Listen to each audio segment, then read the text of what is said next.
All right, sounds good. Yeah, so welcome everybody. Walter McKenzie. It's 4:30 in the afternoon here in the East Coast of the United States, and very excited to host this worthy book study on learning to relearn. Uh, Kwame Sarfo-Mensah is the founder of Identity Talk Consulting, specializing in developing K-12 teachers into identify affirming educators. And amen to that. Throughout his career, 17 years now, he's as a teacher, an author, a consultant. He's earned numerous awards, including a top teaching voice on LinkedIn, which is an accomplishment in itself, a National Member of the Year of Black Educators Rock, a top education influencer by Brightbeam, working here in the States and in Africa, consulting with schools to help them realize his vision where every classroom embraces diversity, equity, and inclusion. Today's focus on learning to relearn. In this book, he challenges educators to embark on their own transformative journey, rooted in the principles of anti-biased, anti-racist education. And this book offers a dynamic roadmap to help us seek to dismantle systemic biases, foster inclusive spaces that honor intersectional student identities. It recently received the 2025 IPPY Gold Medal for Best Education Commentary Book. And before that, the 2024 Forward Indies Gold Award for Best Education Book. Kwame, congratulations on both of those. Thank you. Welcome. We're excited to work with you this afternoon. Well, thank you, Walter, and I want to take this time to thank the Worthy Educator organization for organizing this event. I know we tried to make a run at it early in the year, so I was glad that we were able to get back together and make it Yes. happen. So I want to first off thank you, Walter, and the Worthy Educator organization, because this does not happen without you all. Um, for those who are here, welcome. Um, my name is Kwame Sarfo-Mensah, and I am currently based here in Lusaka, Zambia. So it's an honor to be here and to have the opportunity to once again talk about my latest book, Learn to Relearn.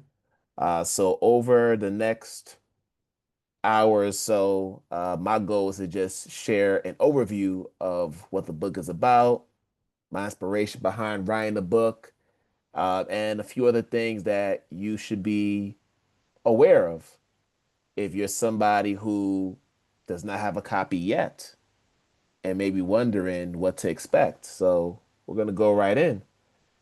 So just to get started, this is just my identity map, which pretty much provides an overview of who I am, who I represent, where I come from, and just all the multifaceted parts that make up who I am. So I always like to show that just to kind of cover as much ground as possible. But I will say this. One thing about me is, while I'm an educator professionally, and most times we like to lead with our professional identities, for me, I'm more proud of the fact that I am Natalie's husband and Thaddeus and Xavier's father and Dorothy's son. Like those are the three identities that I hold very dear to my heart. And I think it's important for us to lead with those identities outside of our profession because we get so caught up in what we do in our jobs that we forget the fact that, hey, we do have lives outside the jobs. So I always want to share that as a way to inspire others to do the same. But this is just a snapshot of who I am. And for those who are here, what word comes to mind when you think of the term learn to relearn? Like what's sparking your mind when that term comes up? So you could feel free to either open your mic or type your response in the chat, whatever makes you feel comfortable. And for me, Kwame, while we're waiting, it seems to me very intentional that instead of talking about unlearning, you talk about relearning. It's much more empowering to be able to say, we all come with all of the understandings and dispositions and even biases that our families gave us and society gives us. So when I hear learning to relearn, I think of you're really inviting us to take back our power and doing the work for being who we are authentically before we ever enter the classroom. Yeah, and I think with the term unlearning, I would like to believe that it's implied. If we're learning to relearn, there is some unlearning that has to be done in order to get to the relearning phase. Hmm. So when we were coming up with the title for the book, and I can't even take full credit for it.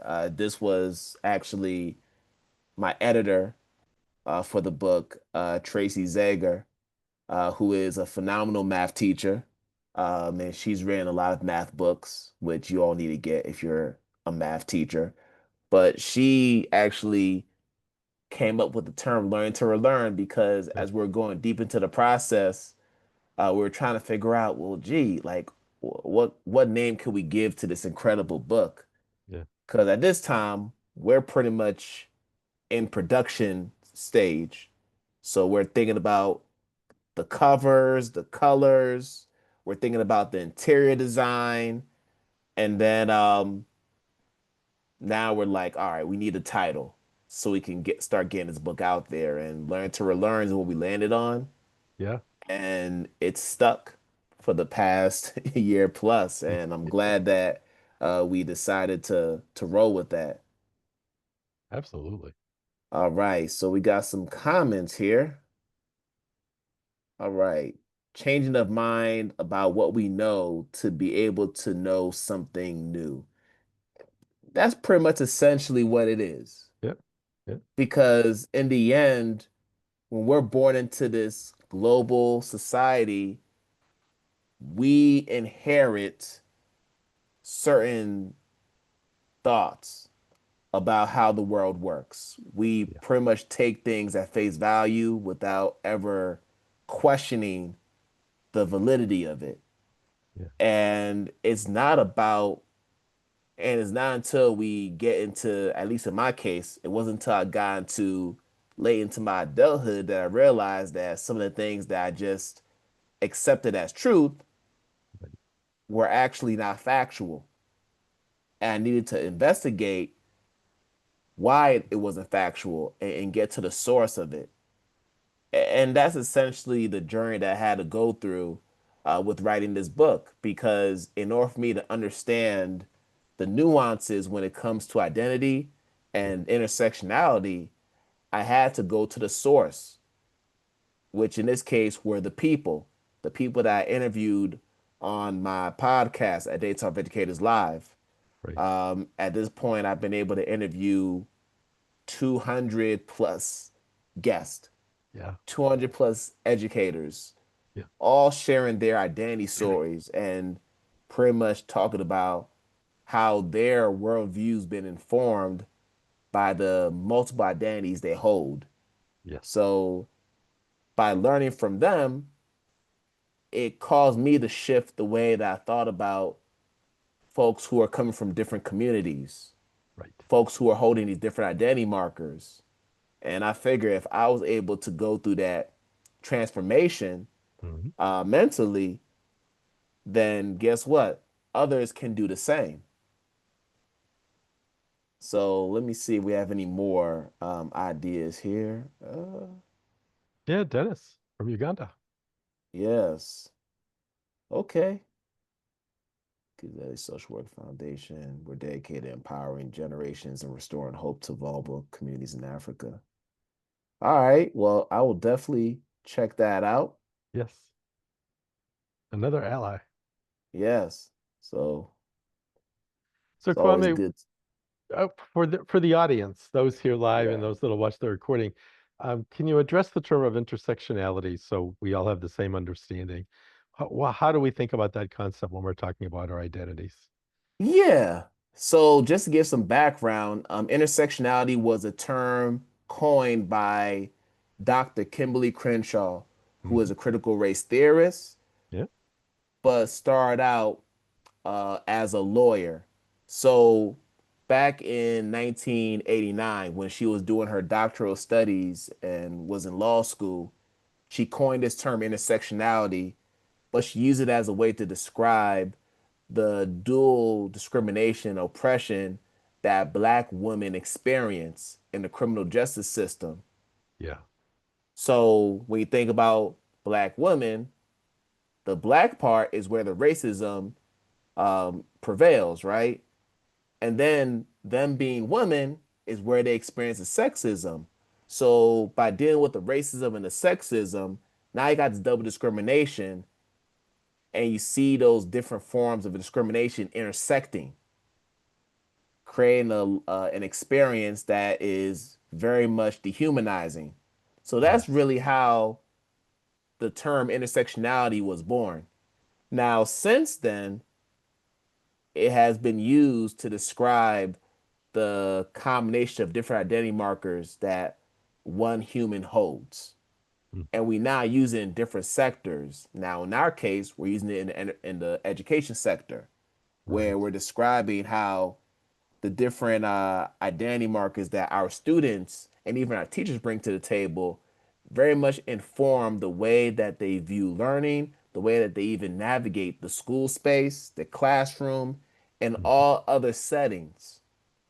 And it's very important for us to understand that this is something that we need to know in order to have those strong relationships with students. Because so often as teachers, we always talk about the importance of having strong, healthy relationships with students Right. and building a classroom environment that is welcoming and lets students know that they belong there. Yes. Well, if that's the case, then we have to factor in the identities of the students. We have to take time to invest in learning about who they are. And part of that learning process is going deeper and understanding, number one, some of the cultural traditions they hold within their homes, the languages they speak. Hmm.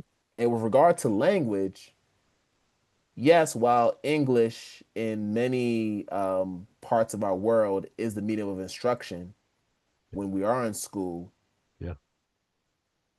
we still need to recognize that the home languages can also be an asset to learning. And we need to find ways to incorporate that into that instructional period Yes. and not put it in a silo.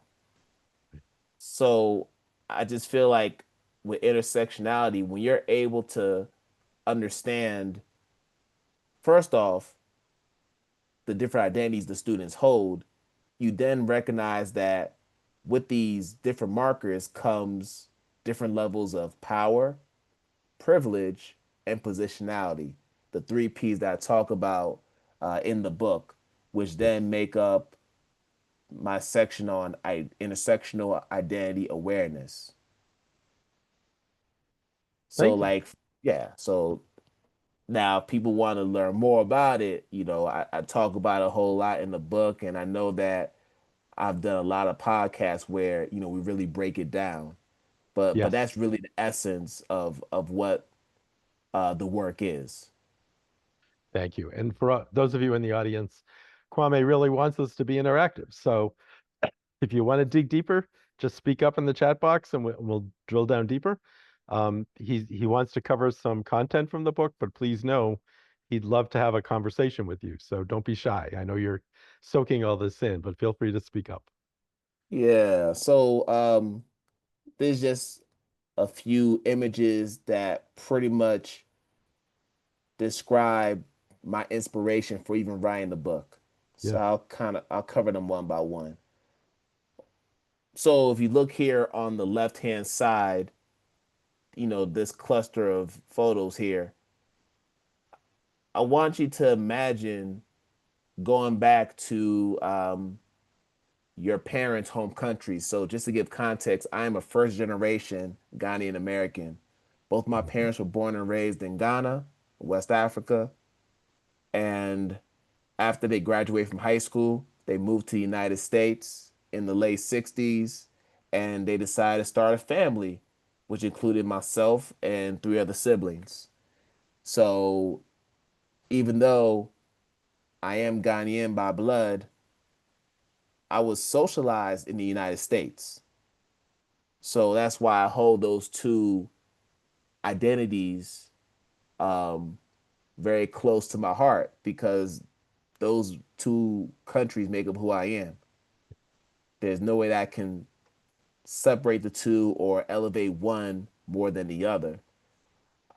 But anyway, if you look here, this is Kotoka International Airport. So I Mhm. want us to imagine you are on an airplane and you are flying back to your home country essentially, Yeah. right?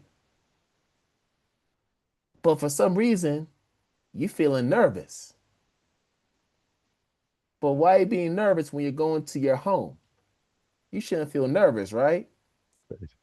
But I get there, we deplane, and for anyone that's traveled, you know that when you get to the airport, one of the first places you go to is the immigration booth or Yep. section where they look at your passport and they verify if you are who you say you are, how long you're staying in this country, all that stuff. So they see this passport. Now, mind you, this is Ghanaian employees. They open the passport and they see my name, clearly a traditional Ghanaian name. Yes. They look at me, I look very Ghanaian, and they kind of do like a triple take because they're wondering in their mind, why is it that you are a Ghanaian, but you have an American passport? And once they hear me talk, they're going to wonder, where are you coming from and why are you talking like that? Yeah. So I have two options in this situation, Walter. I could either engage with this employee in the home language, Right. or I could continue to speak English Hmm. and go that route.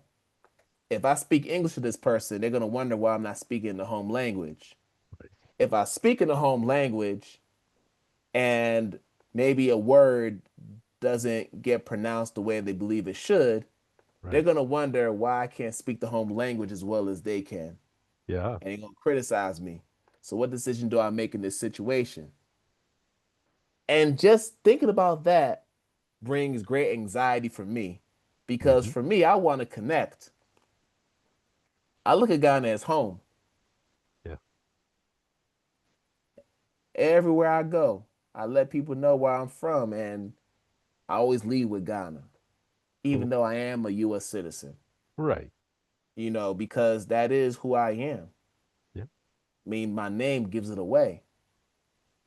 But when I go back, I always get anxious because of the deplaning process, being at the airport, having to always answer questions about why I can't do this and that and the third.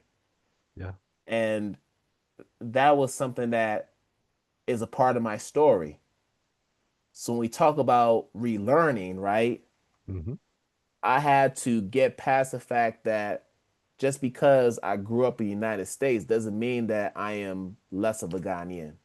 Right.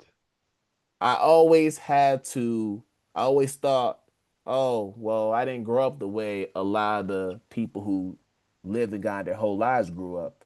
Hmm. I was privileged enough to live in a country where I was able to have access to a free public education. Yep.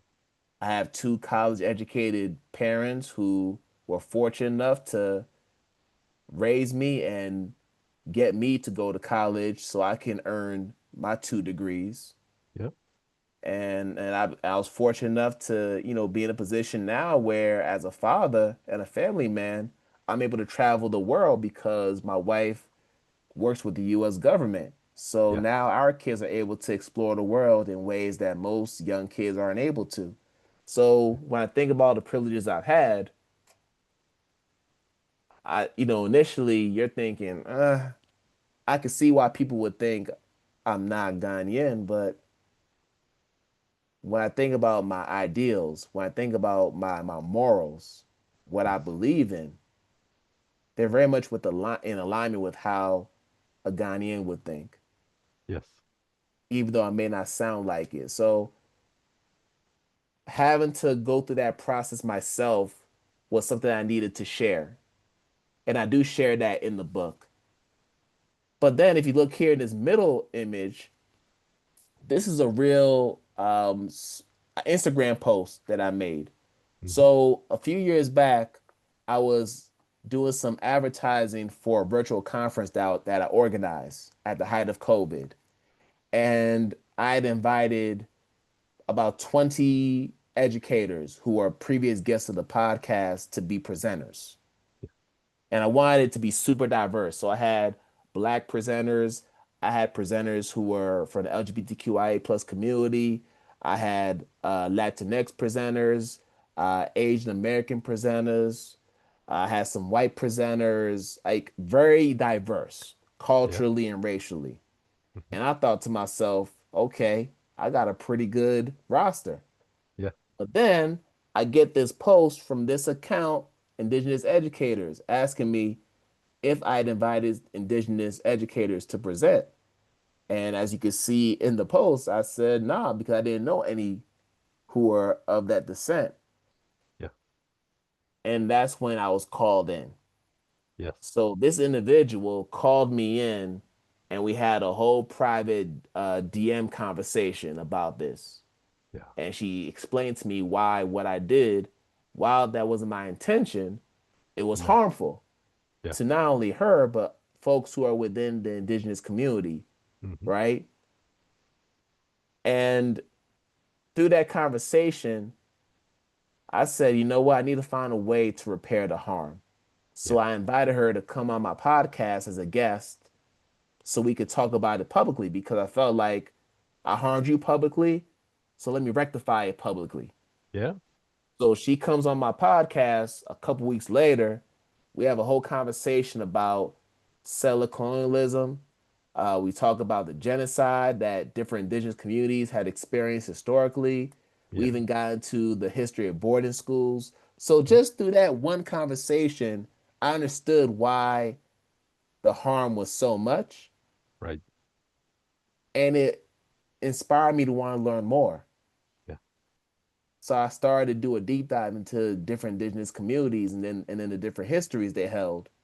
Mm. And then I said, well, I'm curious about these other historically marginalized communities. So I started to do a deep dive into Asian American Pacific Islander communities. I did the same thing with the Black community and African diaspora. Did the same Yeah. thing with Latinx communities and Hispanic Yeah. communities. And then Hmm. ultimately, I started to look more deeply into the origins of the LGBTQIA plus movement, Yeah. looking into the Stonewall uprisings, looking at Marsha P. Johnson and Sylvia Rivera, how they pretty much were the front runners of this movement, and how they are very much the reason why we do have pride parades in June Right. across the globe. I had to do the research because I was curious. That one, just this one conversation I had with this indigenous woman Yeah. led me into this rabbit hole of research. So I had to go through that whole process of learning to relearn. I had to do that. I did it. And that's what put me in a position to talk about it, Right. right? So now her name is Trisha Mokino. Hmm. So she actually runs a school in New Mexico. It's a, a preschool in New Mexico. And she has been a good friend of mine since this conversation, Yeah. and she is someone who has been a huge support to me with all things Native history and just resources. So I'm very thankful to her because she really lit the fire for me in terms of wanting to write this book. And then if you look here on this side, those are my two sons who are a little bit older now. This Ah. photo's about 2 years old, so they're definitely older. The youngest one, Xavier's, talking a lot more, and then my oldest son, he is now 7, will be actually be turning 8 in a couple of weeks. So I got a birthday to plan. But those are my two sons, and why they're here is because I want them to not have to go through the mental struggle that I went through in terms Right. of being able to understand who I am, right? Mhm. I want them to be able to have access to all of their ancestry. I want them to be able to be proud of the fact that they are of Ghanaian, um, Bajan, and Panamanian heritage. Yeah. So my wife, her parents are from, well, father's from Barbados and Mhm. her mom's from Panama. Wow. So they got that in their blood too. And I Yeah. want them to be able to have pride in the fact that you're representing three different countries. Ghana, Yes. well, four. Ghana, Barbados, Yeah. Panama, and of course the United States. Yeah. You should take pride in that. So Absolutely. I felt like this was a book that had to write for them so that when they're old enough to really dig into it and understand the depth of this book, Yeah. they'll appreciate themselves more. And then, of course, this is my podcast, which I know Walter you're very familiar with, and Oh yeah. as many others are. Yeah. And that's where I've been able to interview so many individuals who have shared their stories openly, some of whom gave me the permission to take excerpts from their stories and incorporate it into the book. Yes. And that's why I believe the book is so unique and special, is because even though my name is on the front of the cover, Yeah. there were 30 plus voices who contributed to this work and helped to make it what it is today. Right. So it's always important to acknowledge the fact that there was a lot of collaboration that took place that led to this book being the final product that it is. And I'm struck, Kwame, because for everyone who knows you, you were teaching in Chicago and Philly and Boston, and you know, you had this self-awareness and these years of experience. But as you tell it, so much of this journey is informed by your interaction with others and how they make you more aware and how they open up your mind to a greater truth and a broader understanding of the world. How important is that in being open to that?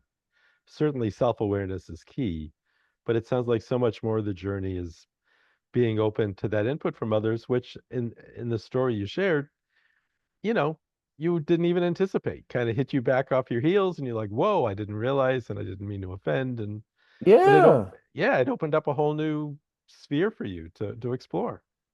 Well, yeah, and for people, and I feel like there are a lot of people who see the work that I do now, Hmm. and they don't realize that, before I got into consulting, before I got into podcasting and was traveling abroad, Yeah, I was a middle school math teacher right, for 10 years, right. working in public schools in the United States. Yeah, That was what I did, and I was very much the math guy. You know, I wasn't talking about this stuff. right, But once I left the classroom and I had more time on my hands, I recognized the fact that, hey, I'm abroad now. I'm right. in a totally different context. Yeah, I have the unique opportunity to have these conversations with people from all across the globe. And COVID really pushed me to do it because everybody was at home. right, Nobody was leaving their house. There was a lot of virtual programming taking place during that time. yeah, And I just simply took advantage of it and used that as an opportunity to have these deep conversations, but also find a way to stay connected to this thing I love called education. exactly. And it just evolved into what you all see today. For me to say that it was going to become this, I'd be lying. Right. It just happened to evolve in that way, Yeah. and I'm very glad that it did. And isn't that the textbook definition of a journey? You Yeah, don't know where you're going. It's a discovery. yeah, it is very much so, very much so. Yeah. So, just kind of talking about the book itself, there's three core pillars, Yeah. and no coincidence, these three pillars actually make up the pillars of my consulting business, Identity Talk Consulting. Yeah. We cover these three pillars. We cover the culture responsive teaching. We do cover the anti-bias, anti-racist practices for Hmm. teachers. And we also have discussions and programming around identity affirming education. Yeah. So with the culture responsive teaching, it's about taking the time to understand the diverse backgrounds of our students Yeah. and finding ways to integrate their cultural context into our instructional practices. Right. But it's also about understanding that their cultural wealth of knowledge Hmm. can be utilized as an asset for learning. Yeah. So we have to recognize that as well and find ways for students to tap into that wealth of knowledge so they can be able to access curriculum in a way that is relevant to them. And then with regard to the A bar practices, we have to do the self work. We have to interrogate our biases and our stereotypical notions that we do have about folks who aren't from the same communities as we are. Right. We have to acknowledge the fact that we do live in a global society where we do have a dominant white culture. Yeah. This is fact. Yeah. And it's something that we have to say out loud so that people recognize that it is a reality. Now, once you recognize it's a reality, we have a responsibility, not just as teachers, but as humans, to try to create spaces where we are letting people know that they belong, right? Right. I feel like a lot of the crises we see today are because people have a misunderstanding of who people are. People just take everything that's being said at face value and don't take the time to get to know people. When you think about the different forms of identity-based harm, Right. the Islamophobia, the homophobia, Yeah. the transphobia, Yep. the racism, Yep. the sexism, right? The classism, like all the isms Yeah. and all the other forms of identity-based harm, they exist because we fail to take the time to just sit down with that other person and get to know them beyond the surface. Yep. Amen. And that's why when I look at what's happening, unfortunately, on the Gaza Strip Right. with Palestinians and also Israelis being in the crossfires, Hmm. losing their lives, I mean, people have to understand with Palestine, they've been fighting for their sovereignty since 1948. Yeah. This didn't just start No, no, no. October 7th of 2024, right? Right. Like, or 2023. It didn't start there. Like, this has been going on Yep. for years. If you Right. really have taken the time to know the history, the Yep. foundation of this conflict, right? Yeah. That's something that we have to be aware of. I mean, we also have to be aware of the fact that people who come from the LGBTQIA plus community, Hmm. they are people too. Of course. And you may not understand why they express themselves the way they do. Hmm. Honestly, that's irrelevant. I, What's more relevant is that they're human This is how they want to express themselves. This is how they express their authenticity. Yeah, And we should be creating space for them to do that. yeah, Even if we don't agree or don't understand mhm, why we should do it. yep, So, in order for us to do that, we have to find ways to show that representation in our curriculum in a positive light.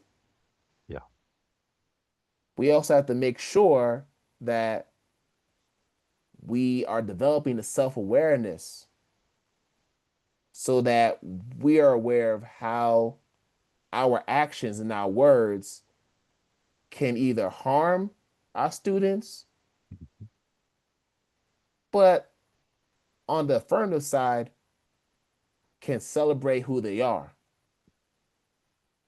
But we have to develop that awareness, and that takes research. That mhm, takes us being curious and inquisitive yeah, and taking the time to just be human and have conversations with them. yes. Like, it's really not rocket science. All I'm asking people to do is to be human. Thank you. That is the thesis of this book. Yeah. Center humanity. And I feel like if we just did that one thing, Hmm.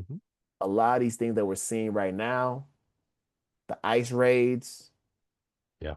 what's happening in the Gaza Strip, Yep. um, the anti-LGBTQIA plus laws, Yeah.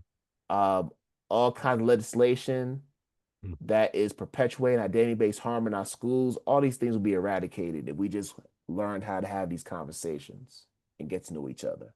Yeah. Yeah. So, So, yeah, well, I guess I would ask, and I don't want to go off in a rabbit hole, so you redirect please. us back where you want to go. But, No, go ahead. you know, everything you just said is so beautifully said. Thank you. Hmm. And uh, when I have these conversations with educators, it quickly goes to, well, we need to have a safe place to do these things. But, as I hear you talk, I'm thinking, but it's in being human with each other that we create the safe space. You have to be human first. You have to be able to be vulnerable and open and receptive so that it is a safe place. And then you can have those conversations and build that understanding and allow everyone to be who they are. How do you think about that? It's not really a chicken and egg thing. Yeah. People need to feel safe, but how can you feel safe if you're not being human first? Well, you know what, Walter? I've actually had someone ask me this question before in the past, and this is Yeah, how I answered it. please. Uh, I have a problem with the word safe space. Okay. Like, you hear that term safe space a lot, Right. and when I think about the word safe, the descriptor safe, Yes. I feel like the word safe perpetuates comfort, but not in a good way. Right. See, if we're talking about white people, Yes.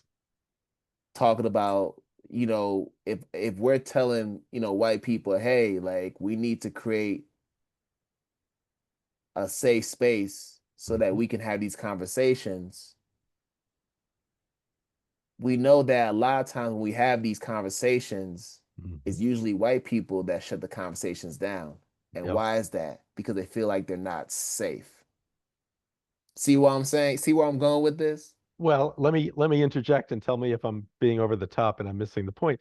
But what we're really saying is they're just asserting their privilege when they say they're feeling safe or they're Thank not you feeling so safe. much. It's just See, we're coming you from a with me? place of privilege, so then we just say, hey, we don't feel safe. And so that's the end of that. Right. And it's like, I know people will say, like, oh, it's white tears, but it's like, no, we have to sit through the discomfort. Yes. So it doesn't feel safe to you right now because you're not comfortable, but that's not what the term was intended to be. No. No. So rather than using the term safe space, I like the term brave space because when you're sitting through the Ah, discomfort, you're yes. showing courage. You're Yes. being brave. There you go. And that's what we want our students to be. We want them to We have to model how to have these conversations so that they can do that autonomously without us being there. I love that. See, that's the part that we need to incorporate Yeah. in our day-to-day interactions with students. We have to model these things that we want them to do. Yes. We can't be hypocrites No. and tell them to do one thing and then we do another. Yeah. And this is one thing that I've come to realize, especially as a parent. Yeah. Our kids, they follow what you do and not what you say. Yep. They follow what you do and not what you say.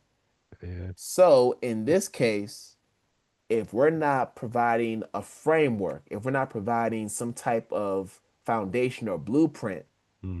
that shows them how to be brave, Yes. how to have courageous conversations about identity and intersectionality, There you go. we're doing them a major disservice. Yep. And ultimately, this book is going to help educators do just that. Yeah. Help them to have these conversations because they're going to get the background knowledge of different historically marginalized communities, as you see in chapters 1 through 5. Yep. We're breaking it down. We're Yeah. we're going into the historical context so that if you're a teacher and you're wondering why these injustices take place, you gotta go back to history. Yeah. And each of these communities, they have a long history of discrimination Yep. and dehumanization being imposed against them. Yeah. And some of these things are manifesting in our schools today, Yes, they are. but we don't understand where it's coming from. We think it's something that just started to happen. No, it's been No. happening. It's just been manifested in a different way. Yeah. So you got to understand the history first, Yeah. which is why chapters 1 through 5 focuses on the identities of historically marginalized communities. Yeah. And then 6 through 9, we talk about the practical aspect of the work. We talk about how to teach with a critical lens. Yeah. How do we start the work with us, the internal work?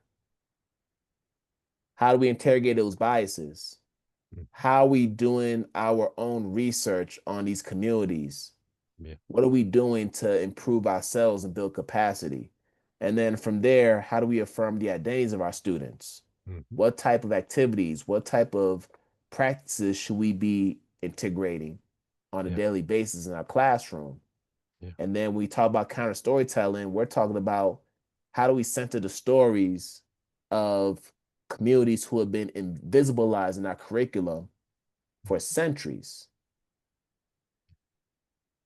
And then building a compassionate, collaborative culture. How do we decenter ourselves as the teachers and create spaces for students where they can have true agency of what they're learning? But then the compassion part is how do we create a space where students are able to have the time to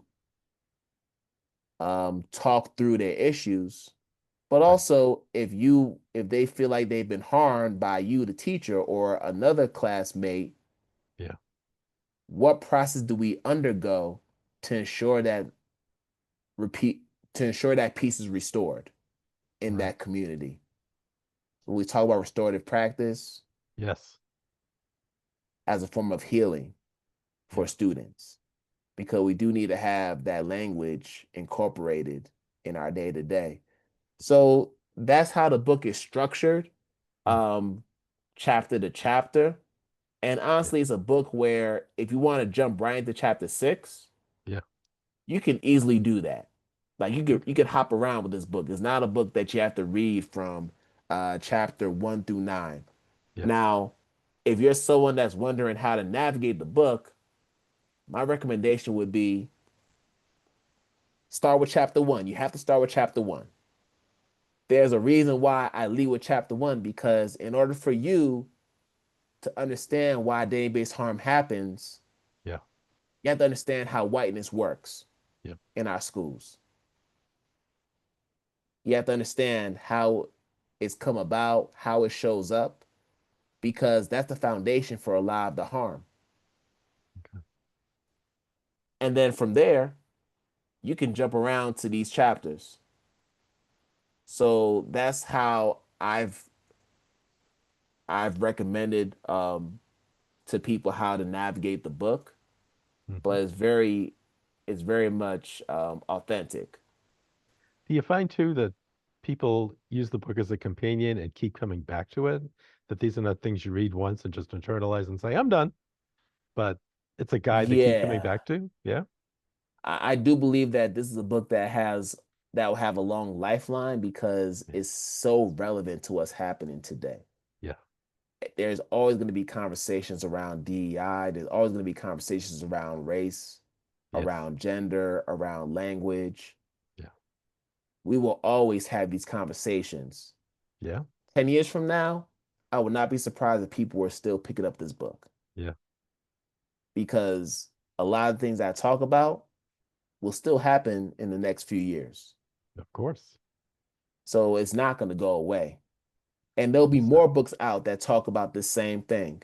Yep. So you can use this book as a companion Yeah. to another book that's talking about a lot of the same things. Like I have friends who have written books of the same subject matter, Yep. and I use that and I've paired their books with my books Yes. as a way to help, as a way to build, you know, presentations Yes. and other types of programs. So I'm very much about that. So we're filming this on November 6th. Yep. The book is approaching its 1 year anniversary, which is going to take place November 15th. Oh, wow. We're that close.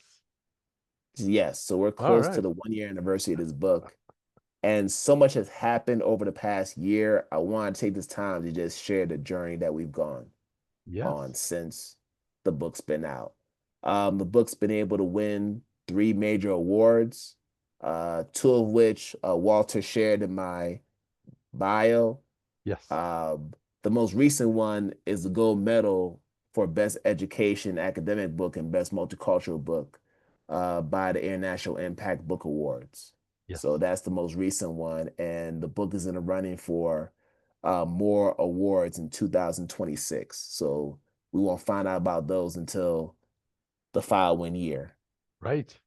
But that's what's been happening on the award side. As far as the reception, it's received endorsements from Education Week. Kirkus Reviews Yes. has reviewed the book, Yeah.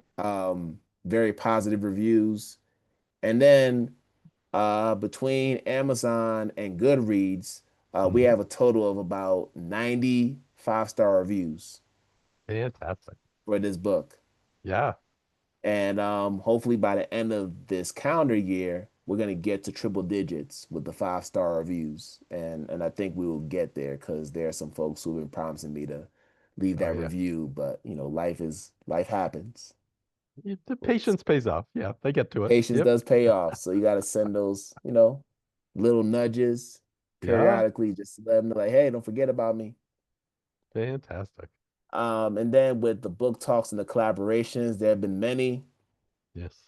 Obviously, collaborating with the Worthy Educator. Yep. It has been one way to get the book out into the atmosphere, but we've been Mhm. able to collaborate with different bookstores, Yes. um, other organizations who are at the forefront of doing this identity affirming work. Yep.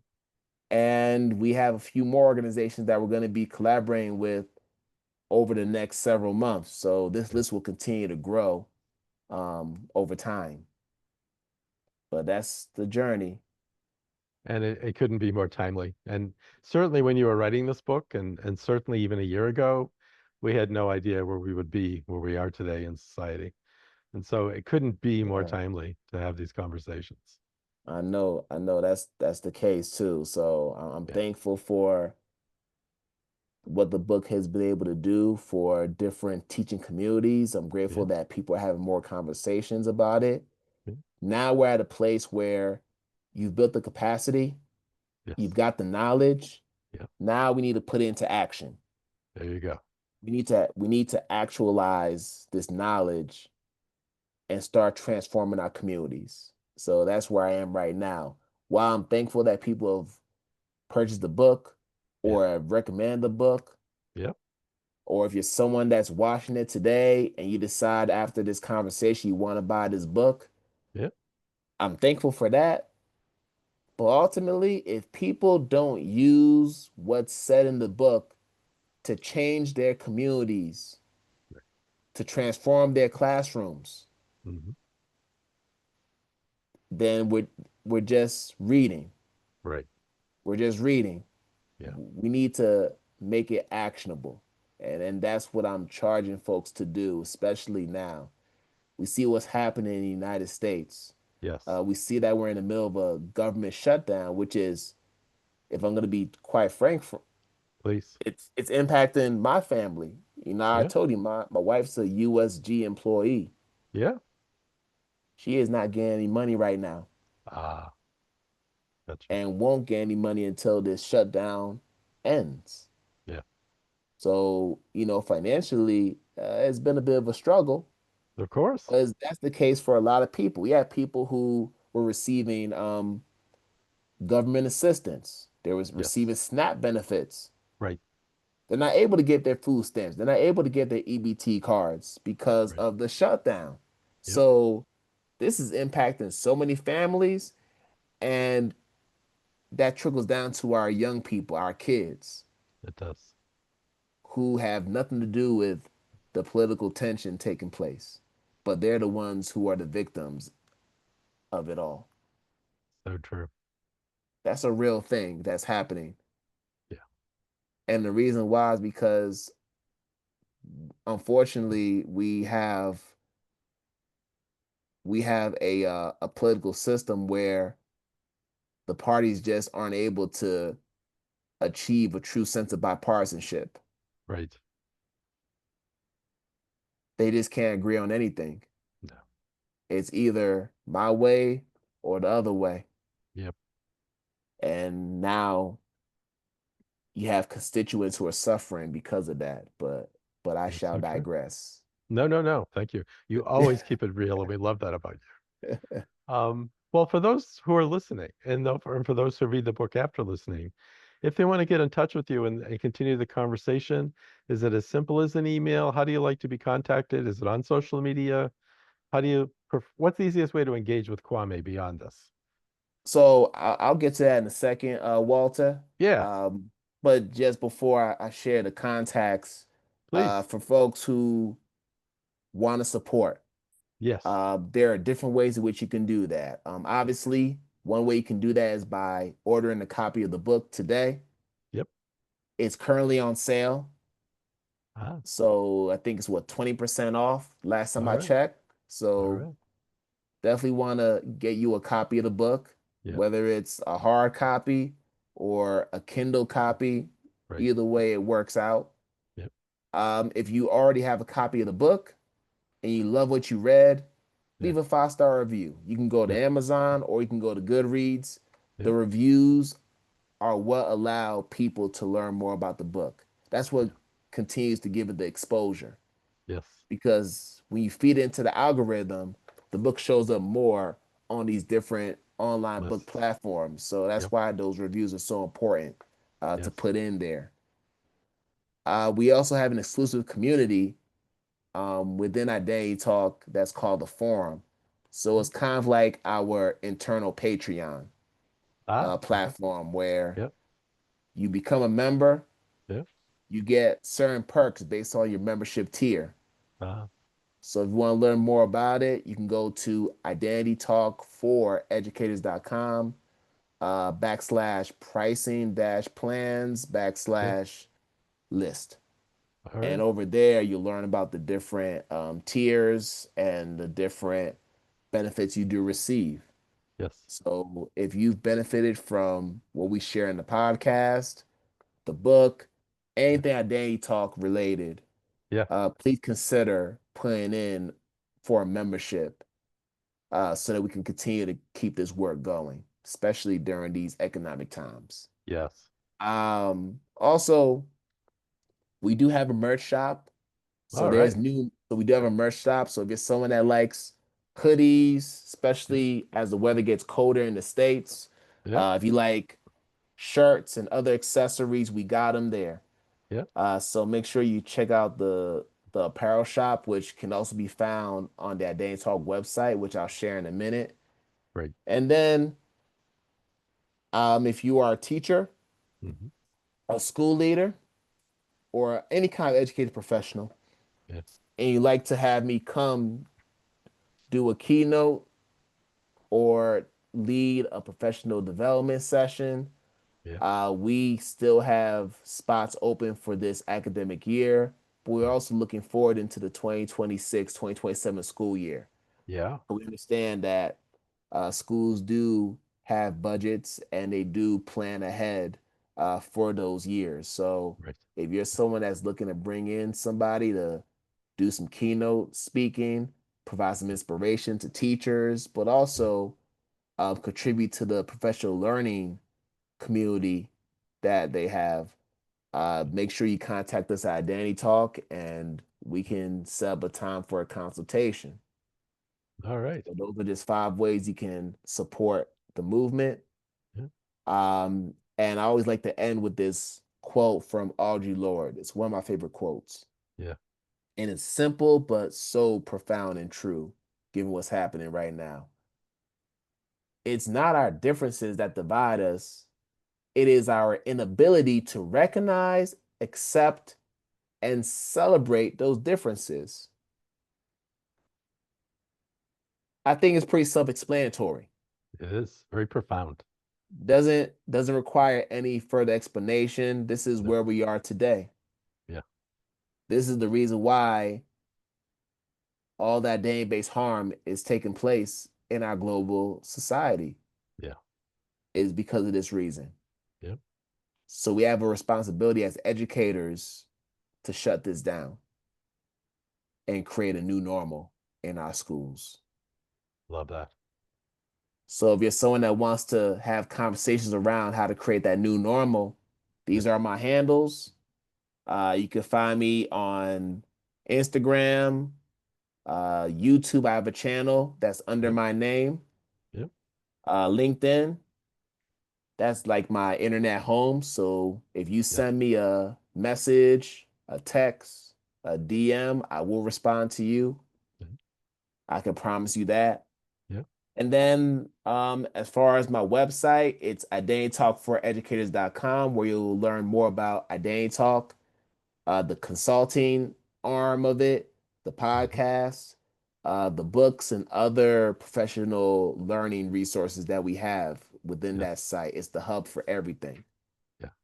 And then my email is Kwame at identitytalkforeducators.com. So if you want to send me an email Yeah. and ask me a question about the book, or you want to inquire about the different services I provide through Identity Talk, that's the best way to reach me. And you can get all these contacts by scanning this QR code on the right-hand side. You scan that QR code, you pretty much get all that information. All right. Well, you make it easy. Thank you.